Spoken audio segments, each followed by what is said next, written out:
जब हम RNA electrophoresis complete कर लेते हैं, उसके बाद नेक्स्ट स्टेप है आरएनए को हमें शिफ्ट करना है किसी सॉलिड स्पोर्ट पे और हमें आरएनए को इमोबिलाइज करना है ताकि हम ब्लॉटिंग प्रोसेस की तरफ जा सकें। बट उस प्रोसेस तक जाने से पहले हमें एक चीज़ अश्योर करनी है कि हमारे पास जो आरएनए हमने इलेक्ट्रोफोरेसिस किया है, सेपरेट किया है on the basis of molecular weight, उसकी क्वालिटी कैसी है। क्या हमें आगे प्रोसेस में चलना चाहिए, हमें प्रोसीड करना चाहिए, या फिर हमें यहीं पे इसी पॉइंट पे रुक के सारा प्रोसेस दोबारा से करना चाहिए।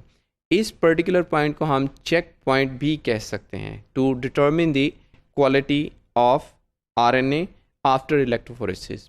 जैसा कि आप जानते हैं कि टोटल आरएनए में जो मेजर कंपोजिशन या मेजर परसेंटेज है आरएनए की, that is of ribosomal RNA. और राइबोसोमल आरएनए को जब हम आगे लेके चलते हैं, there are two types of ribosomal RNA, one which comes from the larger ribosomal subunit, the second one that comes from the smaller ribosomal subunit, or we can call them as 28S ribosomal RNA and 18S ribosomal RNA। चूँकि इनकी abundance होती है, तब जब हम electrophoresis के बाद jail को ट्रांस इल्यूमिनेटर पे यूवी लाइट में देखते हैं, एथिडियम ब्रोमाइड की वजह से इनकी स्टेनिंग हमें क्लियरली विजिबल नज़र आती है। हमें दो बैंड्स नज़र आते हैं।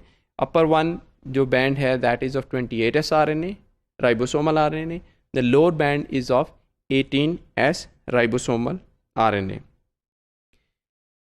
अगर हम ये एज्यूम करें कि हमारा RNA सैंपल 100% ठीक है, इसमें किसी किस्म की डिग्रेडेशन नहीं हुई, अनडिग्रेडेड सैंपल है, तो हमारे पास जो 28S RNA का बैंड है उसकी इंटेंसिटी जो है स्टेनिंग की is approximately double than the 18S RNA.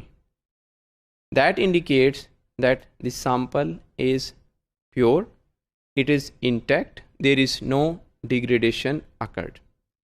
और अगर हमें ये नज़र आए कि कोई स्मीयर फॉर्मेशन है या फिर हमारे पास जेल में जिस वेल पे हमने सैंपल लोड किया था उस पर्टिकुलर पॉइंट पे जेल के वेल में कोई स्टेनिंग नज़र आ रही है, that indicates that DNA is still present in the RNA which was not having the chance to pass through the gel electrophoresis or the gel, but it is still present at the well position, so that is the contamination of DNA।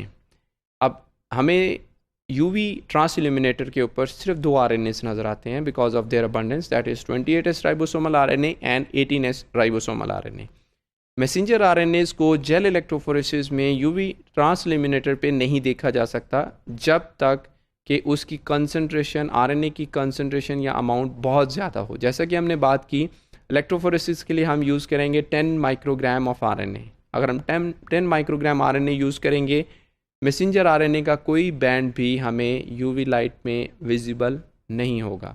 So before proceeding further, for immobilisation of RNA we need to observe the 28S RNA band is intact, 18S RNA band is intact, the difference in the fluorescence of both these bands, any fluorescence at the well position or any streak if visible in the gel, then that indicates that the RNA is degraded. The streaking of the sample indicates the RNA is degraded. We have to proceed back to the RNA extraction and then we have to restart our experiment.